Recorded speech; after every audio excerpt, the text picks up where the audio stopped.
प्यारे दोस्तों नमस्ते। एक बार फिर से आप सभी का स्वागत है। अश्विन महीने के शुक्ल पक्ष की पूर्णिमा को शरद पूर्णिमा भी कहते हैं। ये बहुत महत्वपूर्ण तिथि होती है। इस दिन पूर्ण चंद्रमा के दर्शन होते हैं।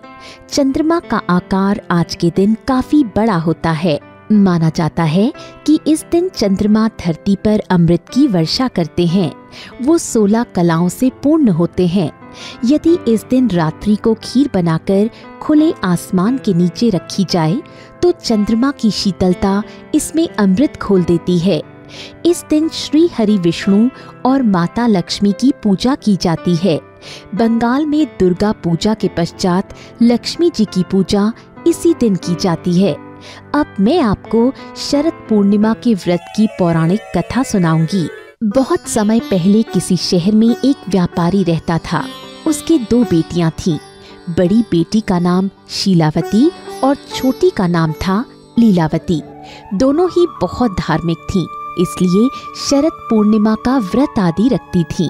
पर दोनों बहनें एक दूसरे से थोड़ी सी अलग थीं। बड़ी बेटी व्रत को बड़ी श्रद्धा से करती और उसे पूरा भी करती थी, लेकिन लीलावती ना समझ होने के कारण व्रत को अधूरा ही छोड़ देती थी। उसमें गंभीरता का अभाव था। दोनों बेटियां धीरे धीरे बड़ी होने लगीं। जब वो विवाह योग्य हुईं, तो व्यापारी ने भी योग्य वर देखकर दोनों का कन्यादान कर दिया। कुछ समय पश्चात लीलावती को एक पुत्र की प्राप्ति हुई।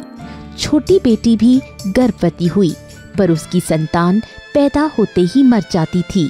ऐसा कई बार हुआ तो वो उदास रहने लगी। व्यापारी से उसकी तकलीफ नहीं देखी गई। वो उसे एक साधु के पास ले गए। उसने साधु को सारी बात बता दी।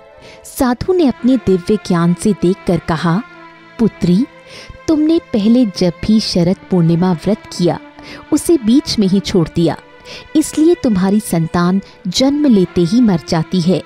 तुम पहले शरद पूर्णिमा का व्रत रखो, फिर उसे नियम पूर्वक पूरा करो।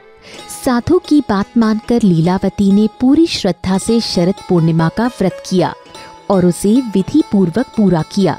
इसके पश्चात वो फिर गर्भवती हुई और एक पुत्र को जन्म दिया। कुछ दिन बाद वो पुत्र भी चल बसा। उसने मृत शिशु को एक तख्ते पर लिटाया और उसे चादर से ढक दिया। शिशु की मृत्यु का समाचार पाकर बड़ी बहन उससे मिलने आई। लीलावती ने उसको बैठने को कहा। बड़ी बहन उसकी बात मानकर तख्त पर बैठने लगी। जैसे ही उसका आंचल तख्त को छुआ, वैसे ही मृत शिशु जीवित हो उठा और क्रंदन करने लगा। शीलावती नाराज हो गई और लीलावती से बोली, तुमने बच्चे को यहाँ सुलाकर मुझे उस पर बैठने को कहा। यदि बच्चे को कुछ हो जाता तो मुझे पाप का भागी होना पड़ता। लीलावती ने कहा, नहीं दीदी, तुम्हें गलतफहमी हो रही है। मेरा बच्चा तो मर गया था। तुम्हारे आंचल के स्पर्श से इसे जीवन दान मिला है।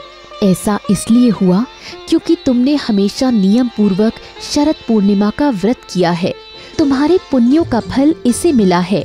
ये समाचार राजा को मिला तो वो बहुत प्रसन्न हुआ। उसने पूरे नगर में ऐलान करवा दिया कि सभी प्रजा शरद पूर्णिमा का व्रत करे। तो दोस्तों, कैसी लगी शरद पूर्णिमा की पौराणिक कहानी?